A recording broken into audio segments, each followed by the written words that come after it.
talk a little bit about buyers, mostly buyers, but as we know, buyers eventually become sellers. So we have a blog that Pat's been helping us with, and we're doing, the subject is the top 5 mistakes that buyers make when buying a home. So today I'll cover 3 of those mistakes. In the feedback notes from the last time that I presented, a couple people asked to see flip examples.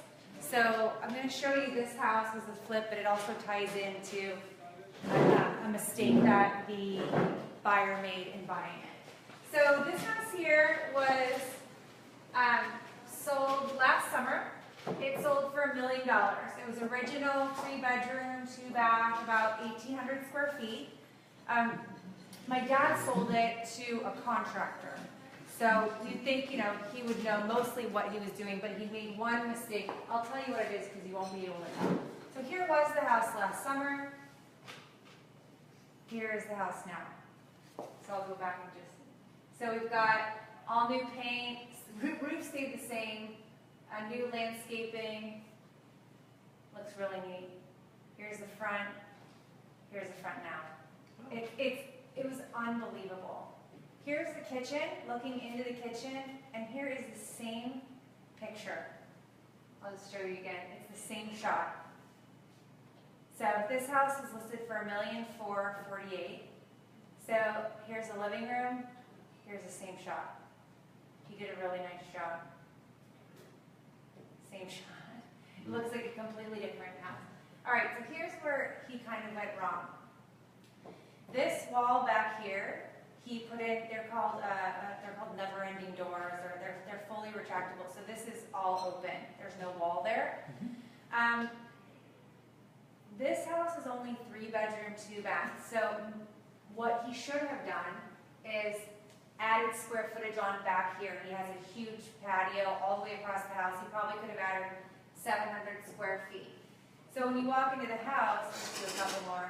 Same exact picture, just remodel. Same picture. I'll just keep going here. All new floors. This bathroom is it's unrecognizable. Here's the new bathroom. Here's the old bathroom, new bathroom. All right, here's the outside. Here's where he should have added some square footage. Here's looking from the back towards the house. Here's the house now. He didn't realize, for whatever reason, that this wall was, you guys hear about structural beams, that whole wall was actually a beam, which usually the exterior wall isn't like that, but he couldn't add on any more square footage. So he bought it, hoping, the first thing when he walked in, people said, oh, it's only 3 bedrooms, where's the 4th bedroom? For $1,450,000, he hoped to get 4 bedrooms, but he told us that it would have cost him like over $100,000 to extend and add on another bathroom, or another bedroom and bathroom. So anyway,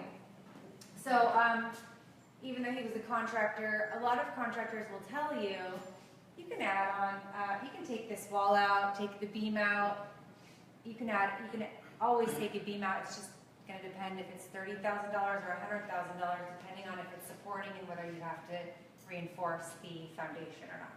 So anyways, that was just one example of, and by the way, it sold 4 offers over $1,450,000. I'm not sure the closing price yet. It just sold last week, but it was a tremendous remodel. How much do you think he put into it? It looks like he put it. I think 200. Yeah. So bought it for $1 million, put in 200, selling for 1.5. It took him 6-7 months. I mean, he timed it perfectly. Bought it in the summer, selling it in the spring. So he did a really nice job. Yeah, I think he told us 200, and he's probably getting a lot at cost because he's a contractor. So, okay, so the first mistake on here is shortcutting an inspection. So we all know that most buyers aren't going to waive a home inspection. I think everybody knows enough to have that. So you have your general inspection, and some people stop there. So what we advise buyers to do is have continual inspections. So common inspections will be plumbing, electrical, roof, pool and spa if there is one. But what you're doing is you're taking the general inspection, you're looking at it, it's about $500 or $600, sometimes $700. And if there's anything called out in the inspection, like the roof looks like it's deteriorating, there's old pipes here, then you have other inspections. But some buyers don't want to spend the money. Plumbing inspection is $250, a mold inspection can be $500. I just had a buyer spend about $2,000 on a house in Lenape and didn't buy it. The other thing you want to inspect is permits. Believe it or not, owners don't always want to pay $100 to $500 for permits, so they don't get things permitted. They think they're using a licensed contractor, and that should be enough, but it isn't always. So if you're buying a home, you and your realtor need to go to the city and ask the building department to show you the file and see if there are permits in there. If you're looking at a house with 3 bedrooms on paper and there's 4 bedrooms on the property, you probably don't have a permitted bedroom. So things like that you need to continue to inspect. You have 17 days to do all of this work before you have to commit to the house. The second mistake buyers make is poor negotiation.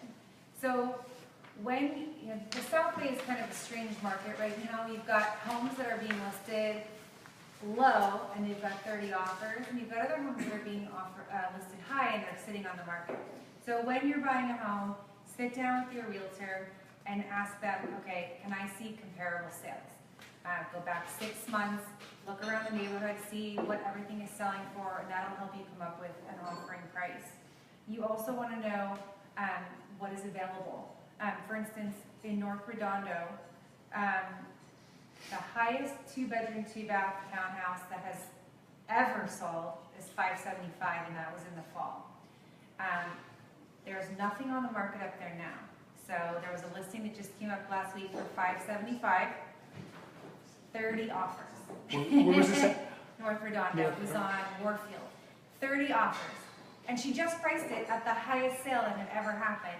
But because there's nothing available, and you have all these young buyers wanting to live closer to Google and Yahoo and Facebook, they're looking in that neighborhood for this entry level. So there are a lot of people, I'm sure, that offer full price and figured, okay, that's going to get it done, but it doesn't. That kind of leads me to my next point. When you're buying a house, get a realtor that knows how to negotiate, knows the area, but also help them to ask the realtor, do you have offers? How many do you have? If you have 1 offer, you probably offer full price.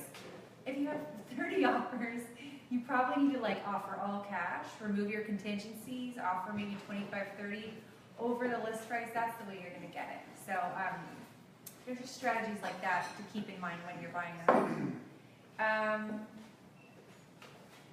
And then sometimes, if you just have a regular sale without 30 offers, sometimes sellers want different things than you would think. So it's also important to ask your agent, to ask the seller, what's important to them? Maybe it's a letter, a nice letter with a picture of your family. They've lived there for 50 years. They want to do right by the neighborhood and have a nice couple or family move into the neighborhood. So you're going to ask the seller, is that important? Is this letter important for our herd out? Maybe the seller wants a long escrow. They have a lot of stuff. They've lived there for a long time. They need help packing up. Sometimes sellers would like to leave things. And so writing all of that in to make the seller take your offer, you have to know what the seller wants. Maybe they want a quick escrow. So just writing an offer and submitting it is like the worst thing you can do in this market. And then the last mistake is choosing the wrong mortgage, and Andre will attest to this. So just a couple of things. A statistic, when it comes to first-time home buyers, 27% of buyers say they regret their choice in mortgage. So that's about 1 out of every 5 buyers, or 1 out of every 4. One reason they regret this is because they had poor communication with their lender. They didn't know what they were doing. It's their first time. They're not sure. They just heard online or on the internet or radio that a 30-year mortgage is the way to go. That's not always the case. So I just listed 3 tips for borrowers to guarantee their satisfaction in buying a home. The first one is to do their due diligence on a mortgage broker or lender, and obviously Andre, you know, I've worked with him and he's really amazing. But if you are going out of the area and looking for someone else, just make sure you know how long they've been in the business. Ask for references, maybe where they went to school, maybe where they were trained. The second thing is affordability. Can I afford to buy this home? How much do I need for a down payment? Do I have good credit? If I'm buying a fixer and I can only afford $600, that's my max, you won't have any money to remodel your house. So make sure that if you're approved for $600, and I have a lot of buyers that are adjusting now. If you can afford $600 and you want to buy a fixer, now you're looking at $550. Otherwise, you won't have any money to remodel your home or closing costs. People also forget, aside from the mortgage payment, property taxes. In LA, it's roughly 1.2% times what you pay for the house. And that can be on a monthly basis. You can set it up monthly or semi-annually. So that's just another cost to consider. And then the last one is loan instrument options. Do you want a 30-year fix? How about a 15-year fix? Do you want points? So all of these questions, you know, you want to have in your mind when you're sitting down with your mortgage broker and tailoring a loan to meet your needs. So that's it. How do we do?